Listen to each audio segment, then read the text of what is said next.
கிறிஸ்துவுக்குள் மிகவும் பிரியமானவர்களே, அன்பின் ஆண்டவரும் அருமை இரட்சகருமாகிய இயேசு கிறிஸ்துவின் நல்ல நாமத்தினாலே உங்கள் அனைவரையும் அன்போடு வாழ்த்துகிறேன்.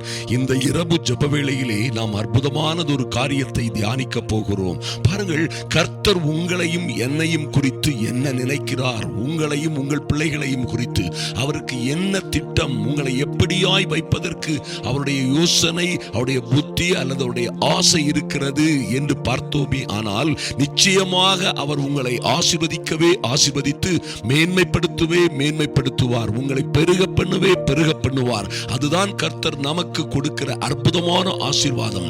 நாம் எந்த சூழ்நிலையில் இருந்தாலும் சரி, எத்தனை பாடுகளோட கடந்து வந்தாலும் சரி, ஒருவேளை நீங்கள் ஊழியம் செய்கிற பிள்ளைகளாய் இருக்கலாம், அல்லது ஊழியத்திற்கு உதவிகரமாய் கர்த்தரை நோக்கி பார்க்கிற கர்த்தருடைய விசுவாச பெருமக்களாய் இருந்து கொண்டிருக்கலாம். அன்பு தேவ பிள்ளைகளே, கர்த்தரை நம்பி இருக்கிறவனையோ கிருபை சூழ்ந்து கொள்ளும் என்று சொல்லப்பட்டிருக்கிறதே. கர்த்தரை நோக்கி பார்க்கிறவர்கள் எல்லாம் பிரகாசம் அடைந்தார்கள் என்று சொல்லப்பட்டிருக்கிறதே. அப்படியாய் நிச்சயமாய் உங்களை குறித்த தேவ திட்டம் உங்களையும் உங்கள் பிள்ளைகளையும், ஐயா, நீங்கள் வெட்கம் அனுபவித்த சகல தேசங்களிலும் இருந்து உங்களை அவர் வெளிப்பட பண்ணி உங்களை ஆசீர்வதித்து புகழ்ச்சியும் கீர்த்தியும் உண்டாக செய்வார். அதிலே மாற்றமே இல்லை. நீங்கள் வெட்கம் அனுபவித்த சகல பகுதிகளிலும் இருந்து, நீங்கள் வெட்கம் அனுபவித்த சகல மக்களிடம் இருந்தும் சகல இடங்களிலும் இருந்தும் உங்களை அவர் விடுவித்து உங்களை கீர்த்தியும் புகழ்ச்சியுமாக செய்வார். பாருங்கள், இன்னும் சகல ஜனங்களுக்குள்ளும் கர்த்தர் சொல்லுகிறார், செப்பனியா 3ஆம் அதிகாரத்திலே, சகல ஜனங்களுக்குள்ளும் நான் உங்களை கீர்த்தியும் புகழ்ச்சியுமாக வைப்பேன் என்று கர்த்தர் சொல்லுகிறார். நன்றாக கவனியுங்கள். 3ஆம் அதிகாரம் எப்படியாக ஆரம்பிக்கிறது? இடுக்கன் செய்து ஊத்தையும் அழுக்கவுமாய் இருக்கிற நகரத்திற்கு ஐயோ! அது கர்த்தருடைய சத்தத்திற்கு செவி கொடுக்கவில்லை. அது கடிந்து கொள்ளுதலை ஏற்றுக்கொள்ளவில்லை. அது கர்த்தரை நம்பவில்லை. அது தன் தேவனிடத்தில் சேரவில்லை. அதனால் அதற்கு ஐயோ என்று சொல்லப்பட்ட அதே அதிகாரத்திலே பாருங்கள், பிற்பாகத்திலே கர்த்தருடைய வார்த்தை சொல்லுகிறது, எவர்கள் கர்த்தருடைய சித்தத்தின்படி நடக்கிறார்களோ, எவர்கள் நீதி நியாயத்தையும் கடைபிடிக்கிறார்களோ, எவர்கள் கர்த்தர் பட்சமாய் சேர்ந்தார்களோ, எவர்கள் இரவும் பகலும் அவர்களுடைய வேதத்தை தியானித்து அவருக்கு பிரியமான பிள்ளைகளாய் என்றும் பொழுதும் அவர்கள் அசைக்கப்படாதபடி வாழ்ந்து கொண்டிருக்கிறார்களோ, அவர்கள் நிச்சயமாக அவர்களுடைய கர்த்தர் அவர்களுடைய ஆக்கினைகளை அகற்றி அவர்கள் சத்துருக்களை விலக்கி, ஓ மைட்டி காட், இஸ்ரவேலின் ராஜாவாக கர்த்தர் உங்கள் நடுவிலே இருப்பார். நீங்கள் இனி தீங்கை காண்பதில்லை என்று வேதம் சொல்கிறது. அன்பு தேவ பிள்ளைகளே, 17 சொல்லப்பட்டிருக்கிறது, உன் தேவனாகிய கர்த்தர் உன் நடுவிலே இருக்கிறார். அவர் வல்லமை உள்ளவர். அவர் ரட்சிப்பார். அவர் உன் பேரில் சந்தோஷமாய் மகிழ்ந்து தம்முடைய அன்பின் நிமித்தம் அமர்ந்திருப்பார். அவர் உன் பேரில் கம்பீரமாய் களி கூறுவார். ஹல்லேலூயா.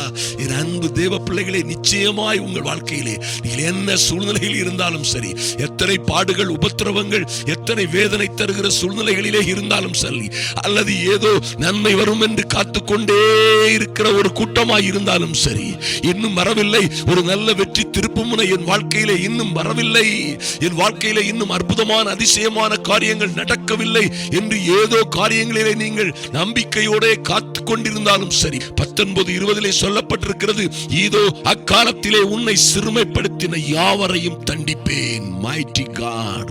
உங்களை சிறுமைப்படுத்தினவங்க, உங்களை அவமானமா பேசினவங்க, உங்களை கேவலமா நடத்தினவர்களை குறித்து நீங்கள் கவலைப்படாதீர்கள். அவர்களுக்கு விரோதமாய் நீங்கள் சபிக்கவோ அல்லது அவர்களை திட்டவோ, அவர்களுக்கு விரோதமாய் யுத்தம் செய்யாதிருங்கள். அக்காலத்திலே உன்னை சிறுமைப்படுத்தின என் அன்பு சகோதர சகோதரியே, உன்னை சிறுமைப்படுத்தின யாவரையும் கர்த்தர் தண்டிப்பேன் என்கிறார். நொண்டியாய் போனவர்களை ரட்சித்து, உதவியே இல்லாதபடி அடித்து நொறுக்கப்பட்டவர்களை ரட்சித்து, தள்ளுண்டவனை சேர்த்துக் கொள்ளுவேன், தள்ளுண்டவனை சேர்த்துக் கொள்ளுவேன். எல்லோரும் உங்களை தள்ளிவிட்டார்களா? எல்லோரும் உங்களை நட்டாட்டிலே விட்டுவிட்டு சென்று விட்டார்களா? நீங்கள் நம்பி இருந்தவர்கள் எல்லோரும் உங்களுக்கு துரோகம் செய்து விட்டார்களா? தள்ளுண்டவர்களை கர்த்தரே சேர்த்துக் கொள்ளுவேன் என்கிறார். அவர்கள் நீங்கள் வெட்கம் துக்கம் அனுபவித்த சகல தேசங்களிலும் உங்களை பூர்த்தியும் புகழ்ச்சியும் கீர்த்தியுமாக வைப்பேன் என்று கர்த்தர் சொல்லுகிறார். 20 அக்காலத்திலே உங்களை கூட்டிக் கொண்டு வருவேன். மைட்டி காட், நீங்கள் எங்கே இருக்கிறீர்களோ என் அன்பு சகோதர சகோதரிகளே, நீங்கள் எங்கே இருக்கிறீர்களோ அங்கே இருந்து கர்த்தர் உங்களை அழைத்து கொண்டு வருவார், உங்களை கூட்டிக் கொண்டு வருவார். அங்கே இருந்து உங்களை அழைத்து கொண்டு வந்து அக்காலத்திலே உங்களை சேர்த்து கொண்டு உங்கள் கண்கள் காண நான் உங்கள் சிறையிருப்பை திருப்பும் பொழுது. என்ன சிறையிருப்பையா? ஒருவேளை நீங்கள் குடும்பத்திலே ஆபத்துகளிலும் சிக்கல்களிலும் அகப்பட்டிருக்கலாம். ஏதோ பிள்ளைகள் எங்கோ அகப்பட்டு கொண்டு அநியாயமாய் அடக்கப்பட்டு அடிக்கப்பட்டு வேதனைப்படுத்தப்பட்டு கொண்டிருக்கலாம். அல்லது ஏதோ ஒரு தொழிலிலோ வியாபாரத்திலோ கஷ்டப்பட்டு நஷ்டப்பட்டு ஒருவேளை கடனிலும் சிக்கலிலும் அகப்பட்டு துன்பப்பட்டு கொண்டிருக்கலாம். ஒருவேளை ஏதோ பைனான்ஸ் ப்ராப்ளங்கள் உங்கள் தொழிலை, உங்கள் வாழ்க்கையை, குடும்பத்தை பலவிதமான சோதனைகளிலே எந்த பிரச்சனையானாலும் சரி, கர்த்தர் சொல்லுகிறார், நான் உங்கள் சிறையிருப்பை திருப்பும் பொழுது பூமியில் உள்ள சகல ஜனங்களுக்குள்ளும் நான் உங்களை கீர்த்தியும் புகழ்ச்சியுமாக வைப்பேன் என்று கர்த்தர் வாக்கு குறைக்கிறார். அன்பு தேவ பிள்ளைகளே, நிச்சயமாய் ஒரு காரியத்தை நம்புங்கள், உங்கள் வாழ்க்கையிலே நிச்சயமாய் கர்த்தர் இது போன்ற அற்புதமான காரியங்களை செய்வார். இன்று இருக்கிற சூழ்நிலைகள் ஒருவேளை ஊத்தையும் அழுக்குமாய் இருக்கிற நகரத்திற்கு ஐயோ, ரைட், அது கர்த்தருடைய வார்த்தைக்கு கீழ்ப்படியவில்லை, கர்த்தரிடத்தில் சேரவில்லை. ஆதலினால் இது போன்ற பிரச்சனைகள் அந்த தேசத்திற்கு, அந்த குடும்பத்திற்கு, அந்த மனிதருக்கு, அவர்களை மறந்து விடுங்கள், அவர்களுக்காக ஜெபியுங்கள். ஆனால் உங்களுக்கோ கர்த்தருடைய பிள்ளையாய் காத்திருக்கிற, கர்த்தருக்காய் காத்திருக்கிற அன்பு சகோதர சகோதரிகளோ, உங்களுக்கோ இது போன்ற அற்புதமான ஆசீர்வாதங்கள் நடக்கும். உங்களை கர்த்தர் உங்கள் சிறையிருப்பை, கஷ்டத்தை, கடனை, உங்கள் நோயை, வியாதியை, உங்கள் துன்பங்களை, உபத்திரவங்களில் இருந்து உங்களை அவர் சிறையிருப்பை திருப்பும் பொழுது பூமியில் உள்ள சகல ஜனங்களுக்குள்ளும் பூர்த்தியும் புகழ்ச்சியும் கீர்த்தியுமாக உங்களை வைப்பார். நீங்கள் ஆசீர்வாதமாய் இருப்பீர்கள். நாம் ஜெபிப்போம்.